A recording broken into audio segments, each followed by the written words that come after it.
यहाँ के सांसद हैं हमारे श्री गोपाल जी ठाकुर, एक दिन आए थे चौक पर अपना गमछा और टोपी बांटकर लोगों को कहे कि भैया हम ही को देना इस बार, नहीं तो एसी में नहीं पहुँच पाएंगे। तो क्या करेंगे, अगली बार मौका देंगे कि उनको भगाएं? ना भगाएंगे ना मौका देंगे। उनसे हम बात करना चाहेंगे कि आप यहाँ फैक्ट्री लगाइए और एसी का आदत पड़ चुका है आपको, आप तो खेत में काम करें। 5 वर्षों के कार्यकाल में कितना काम हुआ है?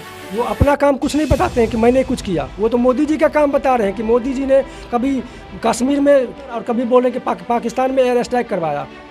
आप पाकिस्तान एयर स्ट्राइक तो अभी मैं दरभंगा जिला के नवटोल घाट में मौजूद हूँ और हमारे सामने जो शख्स को आप देख रहे हैं, ये पहले दिल्ली में जॉब करते थे और 30,000 रुपये की सैलरी पाते थे, लेकिन कुछ महीने से ये अपने गांव आकर एक दुकान खोलकर दुकानदारी करते हैं। अब दिल्ली से गांव आने के पीछे कहानी क्या है, ये हम इन्हीं। पहले आपका स्वागत है हमारे चैनल पे। नमस्कार जी। पूरा नाम क्या हुआ? दशरथ साव। आपकी उम्र कितनी है? मेरी उम्र है 48 साल। आप दिल्ली पहली बार कब गए थे? 1993 में गए थे। 93 में जी। तो वहाँ जाकर आप कौन सा काम करते थे? वहाँ जाने के बाद मैंने वहाँ पे देखा कि मान लीजिए फैक्ट्रियों में हेल्परी का काम करने के लिए, लेकिन वहाँ हेल्परी में बहुत ज़्यादा मेहनत करना पड़ता था, इसलिए मैंने वहाँ पे सिलाई का टेलर का काम सीखा और उसके बाद मैं धीरे धीरे मैंने कटिंग मास्टर का काम सीख लिया। फिर मैं वहाँ पे कटिंग करने लगा। उस काम से आपको कितने पैसे मिलते थे? उस काम से मुझे 30,000 रुपये 8 घंटे की सैलरी मिलती थी। 30,000। जी। तो फिर गांव आने के पीछे क्या कहानी है? मैं जब 1993 में जब दिल्ली गया वहाँ पर, तो शुरू में स्टार्टिंग मैंने 3 महीने हेल्पर के काम किए और उसके बाद मैंने फिर टेलर का काम सीखना शुरू कर दिया। 4-5 महीने में मैं टेलर का काम सीखा, यानी कि मुझे 1 साल में मैं टेलर में कंप्लीट हो गया। लेकिन टेलर से भी मेरा संतुष्टि नहीं हुआ, मैंने फिर कटिंग मास्टर के से बात की और कटिंग मास्टर से बात करने के बाद मैं उनके साथ 6 महीना लमसम रहा और 6 महीना में मैंने उनके साथ कटिंग मास्टर के काम सीखा। लॉकडाउन जब लगा तो लॉकडाउन में बहुत लोगों की नौकरी खत्म हो गई, तो आपके साथ वहाँ पर क्या हुआ? लॉकडाउन के बाद जब वहाँ पर फैक्ट्री से आदमी सब खाली हो गया, उसके बाद जो है फिर जब लॉकडाउन ख़त्म हुई, जब वहाँ पे बहाली होना शुरू हुआ, तो बहाली होने के बाद साहब एक दिन फैक्ट्री मालिक बताए कि स्टाफ नहीं है फैक्ट्री में, धागा काटने वाला था और टेलर भी उतना नहीं था। तो फैक्ट्री मालिक ने कहे मैनेजर से कि टेलर और धागा कटिंग वालों को भर्ती करना है। तो उसके लिए जो है एक दिन हमने बोर्ड लगाया, कंपनी गेट के बाहर हमने बोर्ड लगा दी और बोर्ड लगाने के बाहर उसके बाद दूसरे दिन हमने देखा कि वहाँ 50 से 60 लोग बाहर खड़े हो गए, जबकि हमने बोर्ड पे सिर्फ 10 या 12 लोगों का लिखा। पर जहाँ सैलरी मालिक ने कहा था कि 9,000 से 9200 तक एक धागा कटिंग वाले की होनी चाहिए। वहाँ के मालिक ने बताया कि 9,200 रुपया पर व्यक्ति को देंगे, उसमें 12 सीट को निकाला गया। लेकिन जब आप वैकेंसी निकाले, बाहर में पोस्टर लगाए, वहाँ पर 70, 80, 90 लोग पहुँच गए।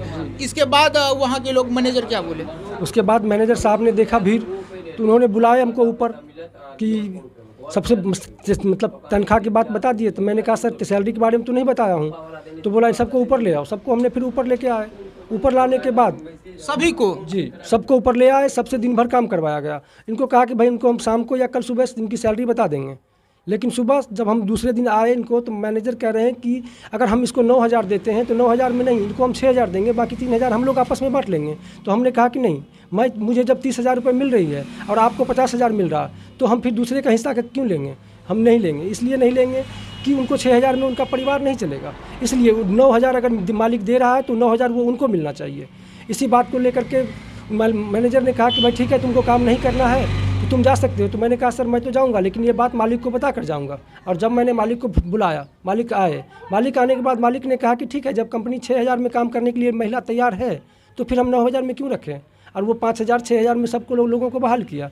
और लोगों की ये बात पता नहीं था, लोगों की मजबूरी थी, हमने बताया भी, तो बहुत सारे लोग चले गए वहाँ से। लेकिन फिर भी जिनकी ज़्यादा मजबूरी थी कि जब तक काम नहीं मिलता है तब तक तो मुझे करना पड़ेगा, क्योंकि मेरी मजबूरी है, नहीं तो मैं अगले महीना रूम रेंट का राशन वाले को कहाँ से दूंगा, गाली सुनना पड़ेगा। इसलिए जो ज़्यादा ही मजबूर थे उनको करना पड़ा। वहाँ 17-18 लोग काम पे रुक गए, बाकी लोग चले गए और साथ ही साथ मेरा भी हिसाब हुआ वहाँ से, मुझे भी मालिक निकाल दिया वहाँ से, नौकरी चली गई वहाँ से।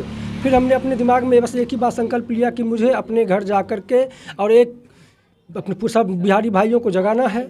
और जब इलेक्शन समय आ जाएगी तो जब हमारे नेताजी को, हमारे सांसद महोदय को, हमारे प्रधानमंत्री जी को, मुख्यमंत्री जी को, उनको वोट की ज़रूरत है।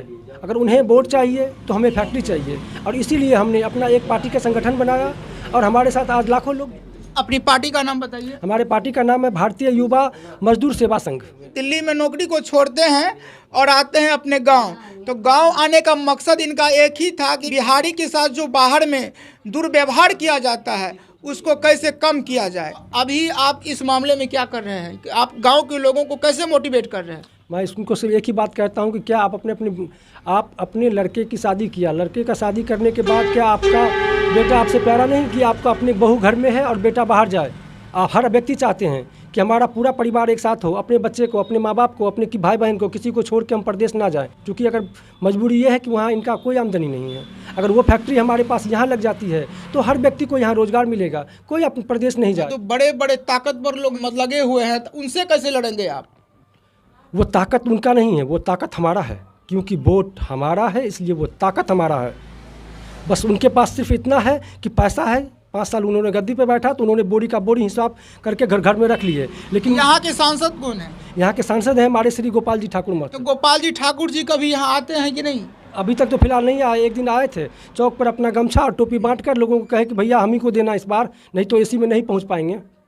तो क्या करेंगे? अगली बार मौका देंगे कि उनको भगाएंगे? ना भगाएंगे ना मौका देंगे। उनसे हम बात करना चाहेंगे कि आप यहाँ फैक्ट्री लगाइए और एसी का आदत पड़ चुका है आपको, आप तो खेत में काम करेंगे नहीं, आपको तो एसी में जाना होगा। अगर आप एसी में वाकई में जाना चाहते हैं तो हमारे मजदूर को यहाँ पे फैक्ट्री लगाइए पहले, वो भी इलेक्शन के बाद नहीं, इलेक्शन से पहले आप फैक्ट्री लगवाइए और आप वोट लीजिए, आप फर्स्ट क्लास एसी में ऐश कीजिए, हमारा मजदूर भी यहाँ काम करेगा। जो आपके वर्तमान में सांसद हैं गोपाल जी ठाकुर, उनके 5 वर्षों के कार्यकाल में कितना काम हुआ है? वो अपना काम कुछ नहीं बताते हैं कि मैंने कुछ किया, वो तो मोदी जी का काम बता रहे हैं कि मोदी जी ने कभी कश्मीर में धारा 336 हटाया, तो कभी मान लीजिए कि बोले कि 370 और कभी बोले कि पाकिस्तान में एयर स्ट्राइक करवाया। आप पाकिस्तान एयर स्ट्राइक तो कभी राम मंदिर हनुमान मंदिर, ये सब हर गांव में है, ये सबको छोड़ दीजिए। आप मेन मुद्दा पे आइए। आपको चाहिए वोट, मुझे चाहिए फैक्ट्री। मैं अकेला अपने गांव या अपने समाज या अपने क्षेत्र की बात नहीं कर रहा हूं। राम मंदिर से क्या आपत्ति है? राम मंदिर से हमें आपत्ति नहीं। राम मंदिर तो हमारे गांव में, हम तो हर रोज़ भगवान का पूजा पाठ करते हैं। हम हर रोज़ भगवान का पूजा पाठ करते हैं, लेकिन भगवान मुद्दा नहीं होना चाहिए। भगवान सुबह सुबह नाम लेने के लिए, पूजा करने के लिए है। भगवान एक मुद्दा नहीं बनना चाहिए। मुद्दा होना चाहिए तो रोज़गार का, कि रोज़गार हो ताकि हर व्यक्ति। महंगाई पे क्या बोले? महंगाई तो इतना है कि लोगों को जीना हराम कर रखा है। एक सब्जी अभी 60 रुपये किलो से कम नहीं है। भिंडी मामूली एक भिंडी परसों था 30 रुपये, आज हो गए 60 रुपये किलो। कभी आप अपने सांसद के पास आपकी जो समस्या है कभी रखने का प्रयास किए? हमारे सांसद महोदय एक जगह रहते नहीं। हमने 2 बार उनसे मिलने के लिए गया भी उनके पास, लेकिन वो हमसे कहाँ मिलेंगे। वो तो इस बार जो है नबटोल घाट की जनता किसे मौका देगी? नबटोल घाट की जनता उसी को मौका देगी जो हमारे यहाँ फैक्ट्री लेके आएगी, और नबटोल नहीं बल्कि पूरे बिहार की जनता उसी को मौका देगी जो इंडस्ट्रीज लेके आएगी, फैक्ट्री लेकर आएगी।